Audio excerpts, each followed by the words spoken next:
नमस्कार, मैं हूं doctor Priyanka, consultant gynaecologist and laparoscopic surgeon, Delhi. और हमारे चैनल की इस वीडियो में आप सभी का बहुत स्वागत है।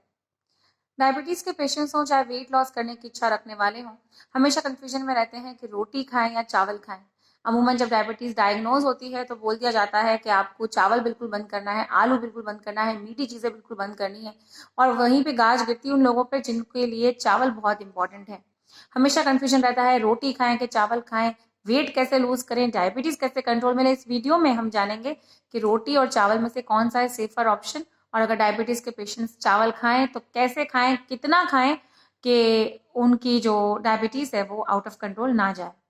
सबसे पहले हम जान लेते हैं कि ग्लाइसेमिक इंडेक्स क्या होता है। आपने अक्सर सुना होगा low glycemic index, high glycemic index.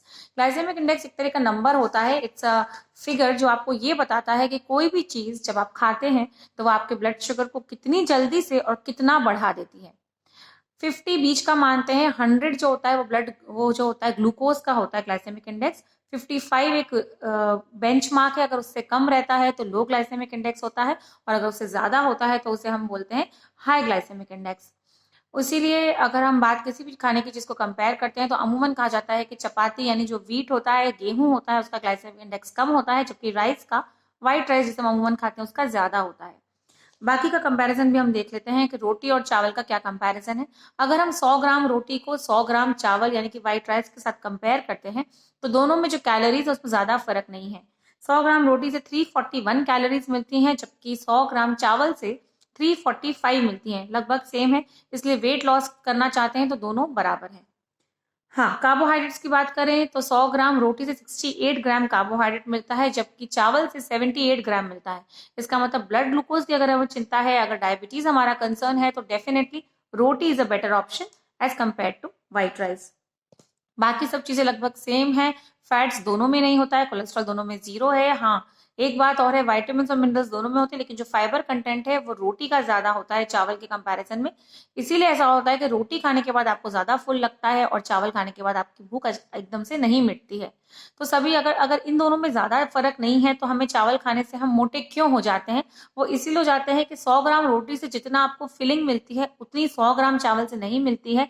इसीलिए we end up eating more rice as compare to roti, और वहीं खेल शुरू हो जाता है वेट गेन का या डायबिटीज के, शुगर के अनकंट्रोल होने का। तो हमने देख लिया कि रोटी और चावल में ज्यादा फर्क नहीं है। ग्लाइसेमिक इंडेक्स की बात करें तो रोटी का ग्लाइसेमिक इंडेक्स होता है 62, जबकि व्हाइट राइस का होता है 72। थोड़ा फर्क है, इसीलिए रोटी, जैसे कार्बोहाइड्रेट्स हमने बात किया उसमें कम है, तो roti is a better option if you are trying to control your diabetes. लेकिन अगर आप बात कर रहे हैं वजन की तो कैलोरीज दोनों में सेम है, ऐसे रोटी या चावल दोनों ले सकते हैं।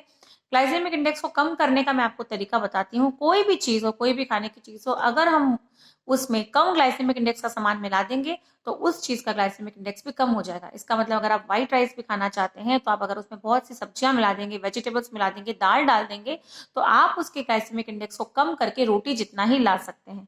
यही फायदा है। इसीलिए कहा जाता है कि चावल अगर बना रहे हैं, कोई भी चीज ऐसी बना रहे हैं, तो उसमें सब्जियां ज्यादा डालें। इसीलिए यही लॉजिक है कि आपको खाने के साथ सैलेड कहा जाता है खाने के लिए, ताकि वो बाकी सब खाने के साथ मिक्स होके उसका ग्लाइसेमिक इंडेक्स कम कर देगी और फिर आपका ब्लड शुगर उतना नहीं बढ़ेगा जितना अमूमन बढ़ जाता। अब दोनों में तो हमने कंपैरिजन देख लिया, रोटी और राइस में। अब हम ये जानने की कोशिश करते हैं कि अगर चावल अगर खा सकते हैं डायबिटीज के पेशेंट तो कौन सा चावल खाएं, कितना खाएं, कैसे खाएं कि शुगर में फर्क ना पड़े और पेट भी भर जाए और मन भी भर जाए। सभी तरह की किस्मों में जो राइस की होती हैं, जैसे बासमती है, सोना मसूरी है, जैस्मिन है, कोल्लम है, कई तरह की किस्में, लगभग 20 से 30 हजार किस्में इंडिया में ही मिलती है राइस की। तो उन सब में जो सबसे बेस्ट है वो है बासमती राइस। यानी कि बासमती राइस वो राइस है जिसे हम अमूमन नॉर्थ इंडियंस खाते हैं, इसलिए हम बहुत लकी हैं कि नॉर्थ इंडिया में बासमती ही ज्यादा मिलता है। बासमती एक तरह की किस्म है, उसी की वैरायटी हो सकती है आपका white rice, basmati white rice, basmati red rice या बासमती ब्राउन राइस। तो इसलिए बासमती राइस, जो लॉन्ग ग्रेन बासमती राइस है, उसे बताया जाता है कि उसका जो ग्लाइसेमिक इंडेक्स है वो सबसे कम होता है बाकी सारे राइस के कंपैरिजन में। और दूसरी बात ये आती है कि अब व्हाइट और ब्राउन राइस को अगर कंपेयर करें तो कौन सा बेहतर है। सभी जानते हैं ब्राउन राइस को बहुत प्रमोट किया जाता है, क्योंकि ब्राउन राइस में जो हस्क होती है या जो ब्रान होता है, उसके ऊपर की कवर होता है, वो रिटेन्ड होता है। उसके होने से फायदा होता है कि उसमें सारा न्यूट्रिशन होता है, उसमें सारा कैल्शियम रहता है, उसमें बहुत सारे वाइटामिन मिनरल्स रहते हैं, vitamin B1, B3, B6, manganese, magnesium, सभी कुछ मैग्नीशियम वगैरह सभी कुछ उसमें कई गुना ज़्यादा होता है, और फाइबर जो होता है वो 3 गुना ज़्यादा होता है व्हाइट राइस के कंपैरिजन में।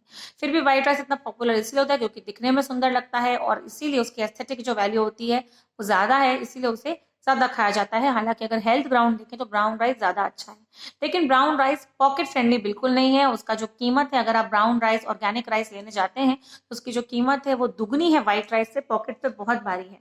तो क्या करेंगे, बहुत आसान से तरीके हैं। अपने व्हाइट राइस को आप ब्राउन राइस के जैसा बना सकते हैं। जैसे मैंने बताया, ग्लाइसेमिक इंडेक्स को कम कर लीजिए, उसमें बहुत सारी सब्जियां डाल दीजिए नंबर 1, या उसको पार बॉईल करके बना लीजिए। क्या होता है पार बॉइल्ड राइस? पार बॉइल्ड राइस आपको बाहर भी मिल सकता है, ऑनलाइन भी मिल सकता है। आप उसको दुकान से भी खरीद के ला सकते हैं, घर में भी बना सकते हैं। इसकी 3 स्टेप्स होते हैं। एक होता है सोकिंग, उसको 3 से 4 घंटे चावल को डुबो के रख लीजिए, उसके बाद उसे स्टीम कीजिए और ऊपर का पानी गिरा के उसे सुखा लीजिए, उसे कहते हैं पार बॉइल्ड राइस। पार बॉइलिंग जो होती है एक तरह की प्राचीन टेक्निक है, इट्स एन ओल्ड टेक्निक, जिसमें ज्यादा स्टोरेज रखने के लिए, चावलों को अच्छे लंबे समय तक स्टोर करने के लिए इसको करा जाता था, ताकि उनकी शेल्फ लाइफ जो अच्छी हो जाए। इसमें यह होता है कि स्टार्च निकल जाता है और पीछे से जो बचता है उसमें ज्यादा कैल्शियम होता है, टॉक्सिन्स कम होते हैं, वाइटामिन और मिनरल ज्यादा होता है, और साथ ही जो होता है उसका न्यूट्रिशन और जो फाइबर होता है राइस का वो रिटेन रहता है।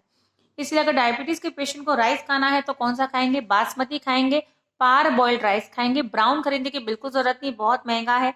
डायबिटीज कम हो नहीं हो, पैसे जरूर आपके कम हो जाएंगे, इसलिए ब्राउन राइस को भूल जाइए। ब्राउन राइस में आपको जो है गिरने की बिल्कुल जरूरत नहीं है, ब्राउन राइस के लिए आपको परेशान होने की बिल्कुल जरूरत नहीं है। आप व्हाइट राइस ले सकते हैं, उसको पार बॉईल करके खाना अगर आप सीख लेते हैं तो आपके लिए बहुत आसान हो जाएगा सब कुछ। कितना खाना है? 1/3 से half a cup a day आपके लिए काफी है। रिप्लेसमेंट में खाएंगे, चपाती से रिप्लेस कर सकते हैं, दूसरे किसी मील से रिप्लेस कर सकते हैं। ग्लाइसेमिक इंडेक्स कम करने के लिए उसमें दाल मिला सकते हैं, उसमें बहुत सारी वेजिटेबल्स मिला सकते हैं। इसलिए हमेशा के लिए ध्यान रखिए कि जो बासमती राइस है वही बेस्ट राइस है। Don't get carried away with other varieties of the rice. और ब्राउन राइस की बजाय आप व्हाइट राइस को ही खाइए। व्हाइट राइस उतना बुरा नहीं है, फाइबर थोड़ा कम हो सकता है, उसे बढ़ाने के लिए उसमें सब्जियां डाल सकते हैं, दाल डाल सकते हैं। इस वीडियो में हमने जाना कि रोटी और चपाती लगभग सेम है, दोनों में कंफ्यूज मत होइए। अपने खाने को जानिए। जब भी एज अ डायबिटिक पेशेंट आप खाने को देखें तो उसमें सोच लीजिए कि क्या ये खाना आपकी शुगर को बढ़ाएगा या उसे कम करेगा, लॉन्ग रन में आपके कितने काम आएगा।